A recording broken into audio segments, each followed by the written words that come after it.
Welcome to week 8 of our study of English 102. We've covered a lot of territory this quarter so far, and we're now drawing everything to a close.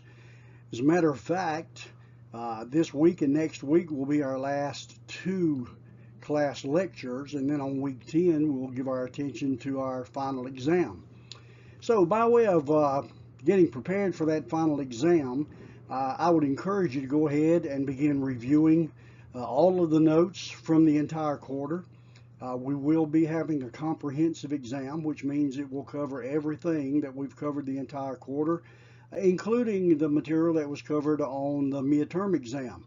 So you'll need to go back and review those materials as well as the material that we've covered in weeks 6, 7, 8, and 9. And then on week 10, 2 weeks from now, we will be having our final exam. And I trust that this study of English 102 has been a good foundational study for you as we've gone now through 101 and 102. And this is your basic English grammar course here at Fruitland. And I trust again that it has been a very profitable and productive study for you, and it will lay the groundwork and a solid foundation for your future studies in the English language.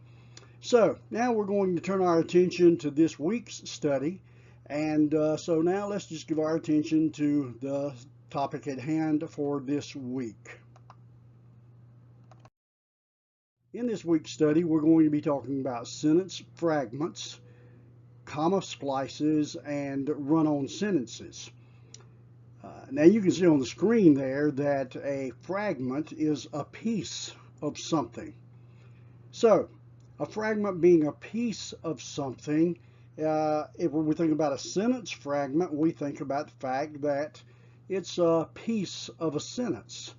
So we need to remember that. We need to remember that a sentence fragment is like a piece of a sentence. A sentence fragment is a group of words that does not express a complete thought. Remember, a sentence is a group of words that has both a subject and a verb and conveys a complete thought. A sentence fragment is a group of words that may contain both a subject and a verb, but it does not express a complete thought, so it is a sentence fragment. Here's an example of a sentence fragment. When Jacob ran away from Esau. Now that doesn't make sense by itself. Since this is a phrase, when Jacob ran away from Esau, it stands to be a fragment of a sentence because it does not convey a complete thought. So a sentence is a group of words that does express a complete thought, whereas a sentence fragment is a piece of a sentence. He was afraid of his brother. Now that is a complete sentence. We have subject, he, verb, was, and we have a complete thought. He was afraid of his brother. Now let's look at these statements here. Some of them are sentences and some of these are sentence fragments. We'll go through them one at a time. And as I read them out loud, before I show whether it's a sentence or a sentence fragment, you try to determine which it is, either a sentence or a sentence fragment. Trying to be somebody. Now, do you think of that as a sentence? Does it convey a complete thought? Or is it a sentence fragment, just a piece of a sentence? Well, in this case, trying to be somebody is a sentence fragment. It does not convey a complete thought. Now, consider the second statement. Pride hardens the heart. Pride hardens the heart. Is that a sentence or is that a sentence fragment? This is a sentence. It has a subject and a verb, and it conveys a complete thought. Pride hardens the heart. Rejecting the counsels of reason. Rejecting the counsels of reason. Is that a sentence or is that a sentence fragment? Again, with this one, it is a sentence fragment because it does not convey a complete thought. Who is rejecting the counsels of reason? Or why? Why are they rejecting the counsels of reason? There needs to be more to give a complete thought in that statement. Proud persons usually think of only themselves. Fragment or sentence? And here we have a sentence. Proud persons usually think of only themselves. As the sun appears largest when about to set. Sentence or sentence fragment? Well, this is a sentence fragment because it does not convey a complete thought. What's happening as the sun appears largest when it's about to set? Or what causes the sun to appear largest when it's about to set? There needs to be more to that statement to make a complete thought. Humility softens the temper and the disposition. Sentence or sentence fragment? Well, again, here we have a sentence, a complete thought. Humility softens the temper and the disposition. And then finally, when we realize that eternity is forever. Again, is that a sentence or a sentence fragment? Again, this is a fragment because it does not convey a complete thought. When we realize that eternity is forever, what? What happens when we realize that eternity is forever? So hopefully from these few examples, you can see the distinct difference between a sentence fragment and a complete sentence. Now, how do we correct sentence fragments? Well, the easiest way to correct a fragment is to rejoin it to the sentence from which it's been separated. Now, oftentimes, this is easy to do. Other times, it's a little more difficult. So let's talk about it for just a little while now to try to understand what we mean by correcting a fragment by rejoining it to the sentence from which it has been separated. The missionary took flying lessons, period, to be able to fly into remote areas. Well, the writer of these two sentences has put a period after the first and then started another sentence. Now, the first sentence, the missionary took flying lessons, is indeed a complete sentence. It conveys a complete thought. To be able to fly into remote areas, well, it doesn't convey a complete thought. So how can we correct this sentence fragment, the second part being the sentence fragment? This one is relatively simple. We just remove the period and put both of these parts together. The missionary took flying lessons to be able to fly into remote areas. So all we do here is to rejoin the fragment to the sentence from which it's been separated. That is the easiest way to correct a sentence fragment. Well, let's think about correcting different types of fragments and different methods of correcting those. First of all, think with me about correcting fragments that begin with a subordinating conjunction. While mending their nets. We have the word while there, which is a subordinating conjunction. While mending their nets. Well, we can add a statement to that, an independent clause, that gives a complete thought. While mending their nets, the fishermen discussed the possible location of their next fishing expedition. So we have that subordinating conjunction, and we have that dependent clause, while mending their nets, now connected by a comma to the independent clause. The fishermen discussed the possible location of their next fishing expedition. So we correct the fragment that begins with a subordinating conjunction. Then we can also correct fragments that need a verb.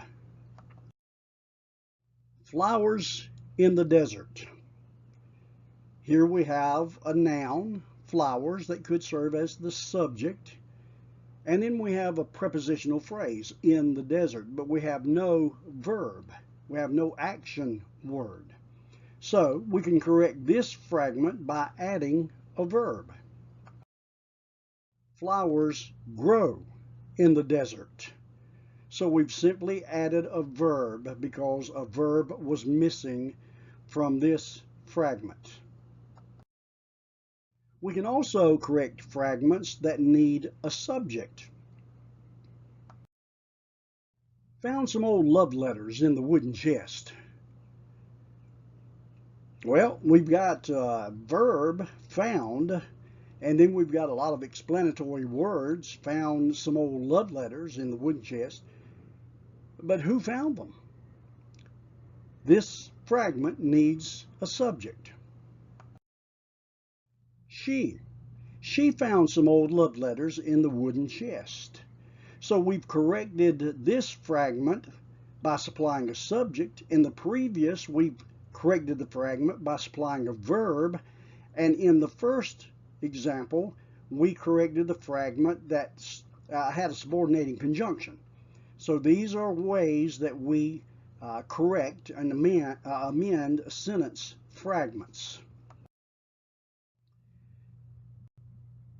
We can also have occasion to correct fragments that contain either lists or examples. The Magi brought gifts to Jesus: gold, frankincense, and myrrh. Now those three items that were the gifts brought by the Magi, gold, frankincense, and myrrh, can serve as a list of things that were brought to Jesus. But we don't need two sentences here. As a matter of fact, the gold, frankincense, and myrrh is a sentence fragment. It's not a sentence at all. So how can we correct this fragment that contains a list?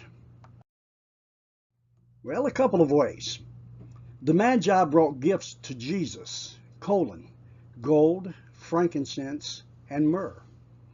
So in that first example, we have the use of a colon, and a colon is a common usage when we are going to list things that have been referred to in the beginning part of the sentence. But we can also do it in another way. Instead of using a colon, we can use a dash. The Magi brought gifts to Jesus, gold, frankincense, and myrrh. The dash serves the same purpose. It gives a pause, but it's not quite as hard of a pause as the colon. The colon, of course, is not as hard of a pause as a period. So we have the colon, and it makes it one complete sentence, or we have the dash, again, which makes it one complete sentence. These are two ways that we can correct a sentence fragment that contains lists. Well, now let's consider a sentence fragment that contains examples. Some college courses require a lot of reading. For example, the courses Literature and Western Civilization. All right, we have a statement. Some colleges require a lot of reading. That's a complete sentence. For example, the courses Literature and Western Civilization. Now we have this sentence that is followed by a sentence fragment that contains examples. So how do we correct this? Well, again, a couple of ways. Some college courses require a lot of reading. For example, the courses Literature and Western Civilization. Another way is to make it into two complete sentences. Some college courses require a lot of reading, period. Two examples are the courses Literature and Western Civilization. So we either make it one sentence by putting a dash between the main body of the sentence and the examples that are given, or we just make it into two sentences by adding a period and a second sentence that gives explanation.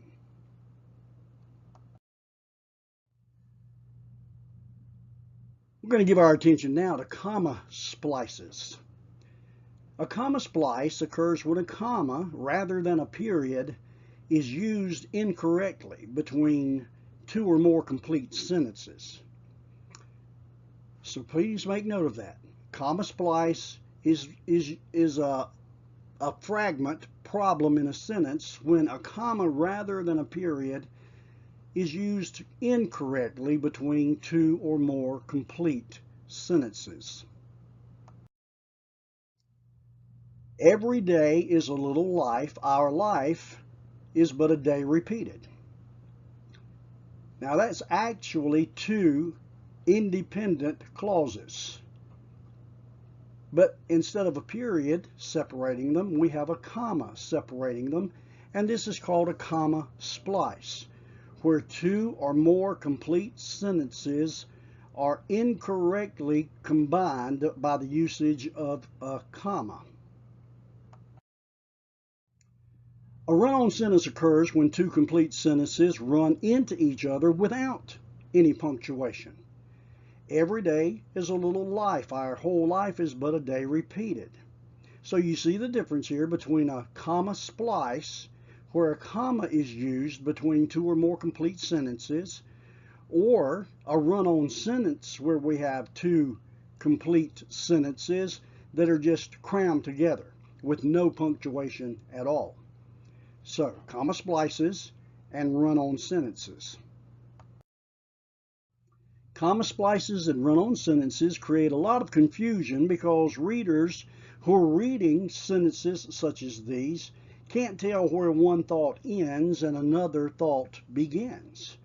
So we need to be very, very careful in the usage of punctuation, especially when we're using a punctuation that is separating two dependent clauses, two complete sentences.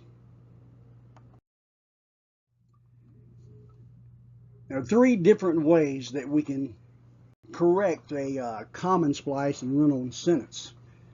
First of all is separate the two independent clauses, the two sentences, with a period and just make two sentences out of it.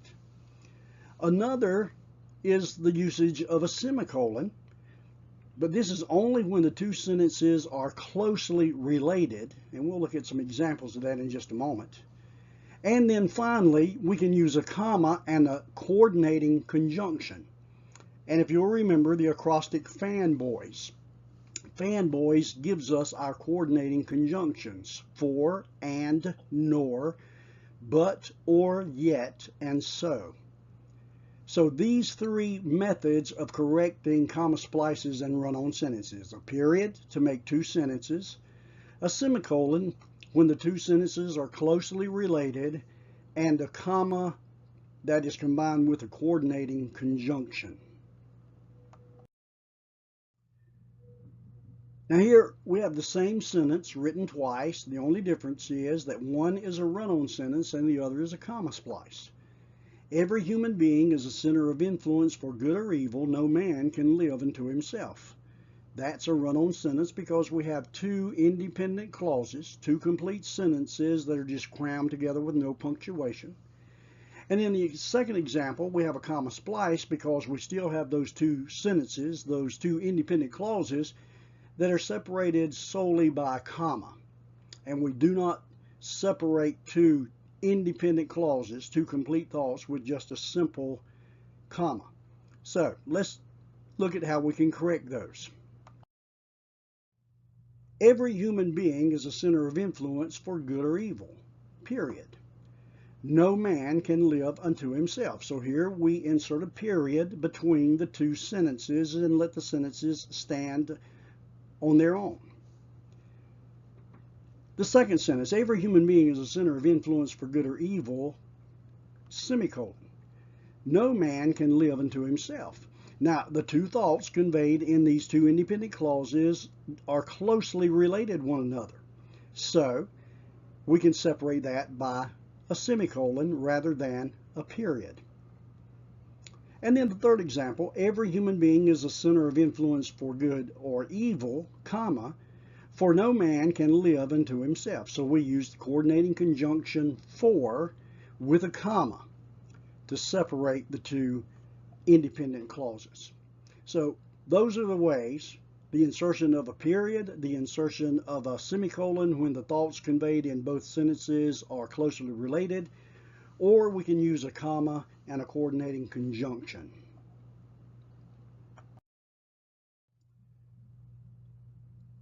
Let's talk about creating dependent clauses with subordinating conjunctions.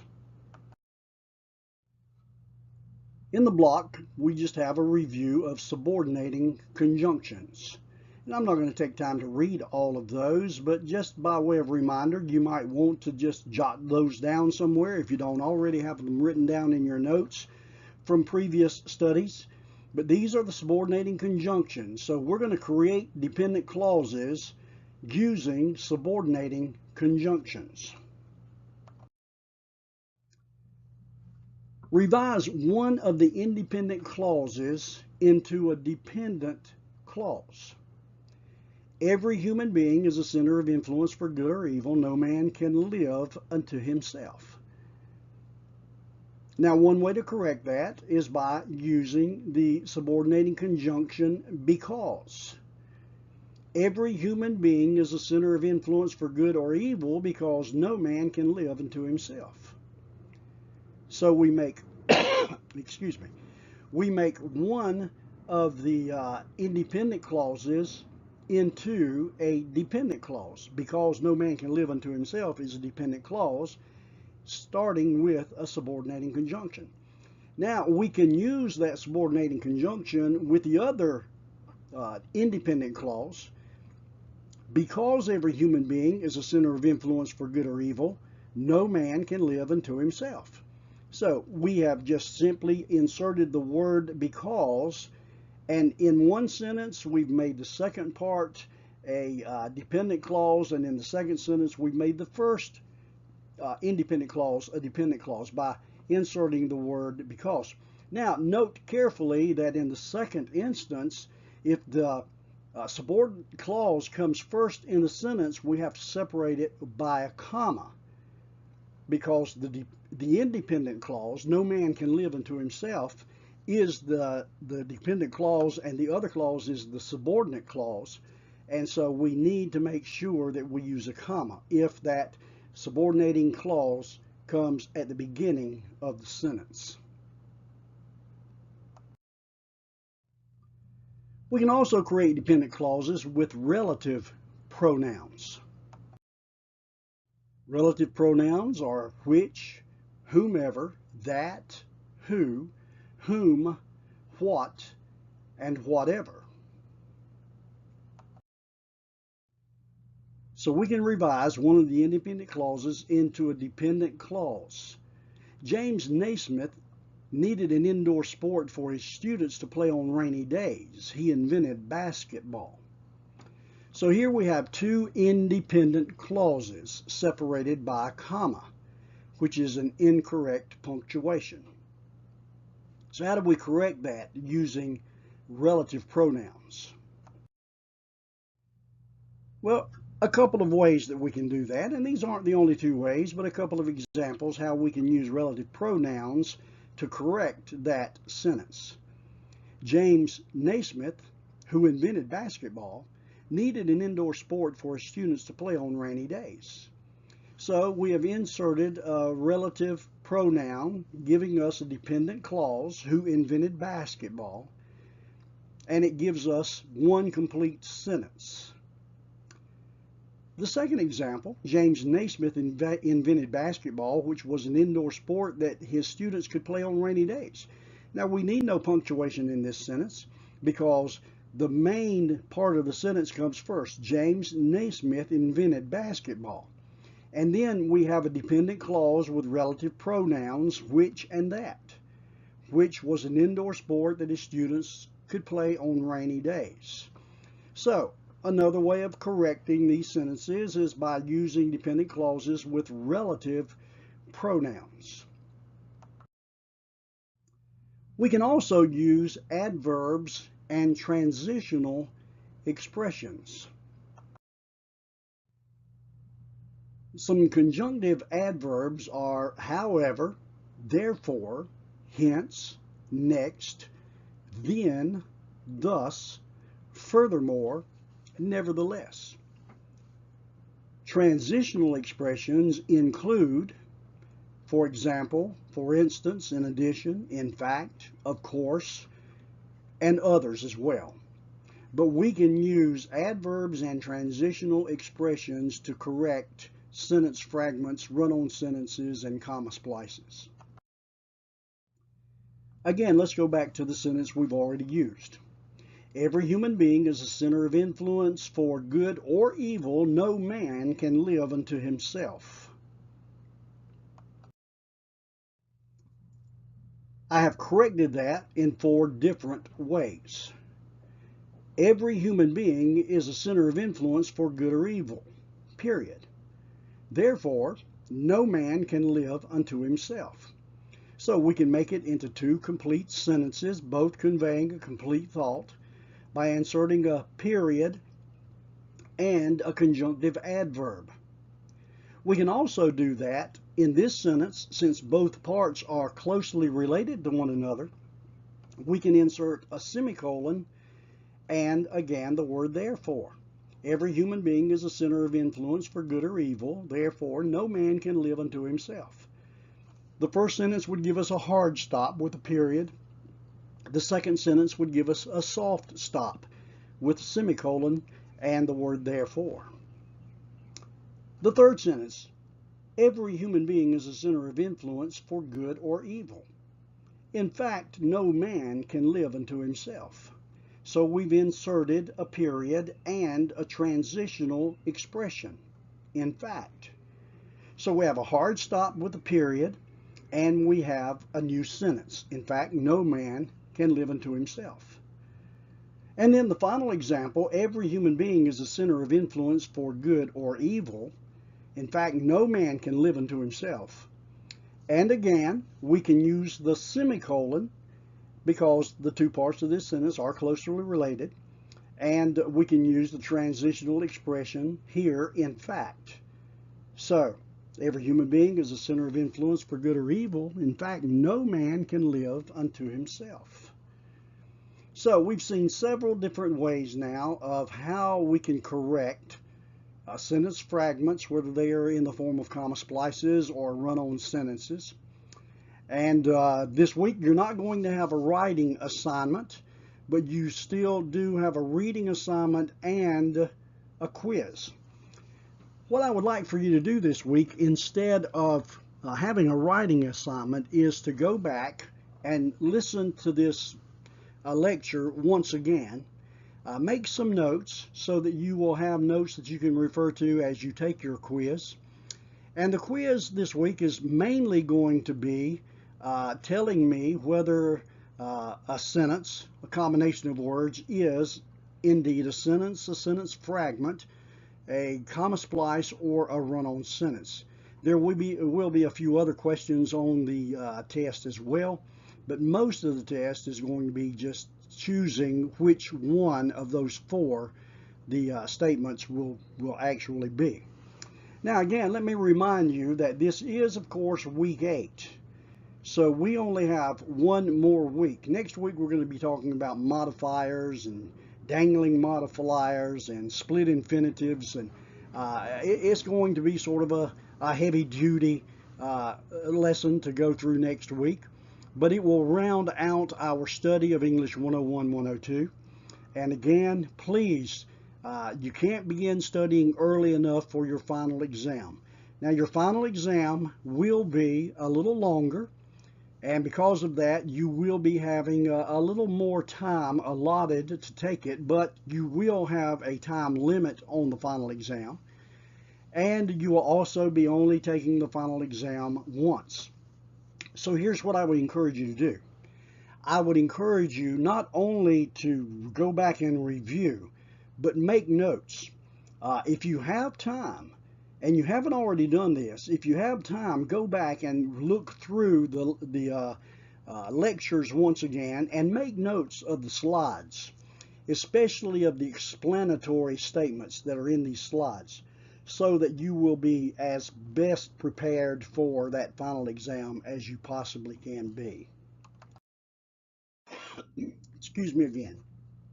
Well, you're ready now to take this week's quiz, but again, before you do that, I would encourage you to go back and once again just look through the slides, listen through the lecture, and I hope and think that it would better prepare you for taking your quiz this week. God bless you. I hope you have a great week, and I will be back with you again next week by way of audio as we conclude our study of English 102.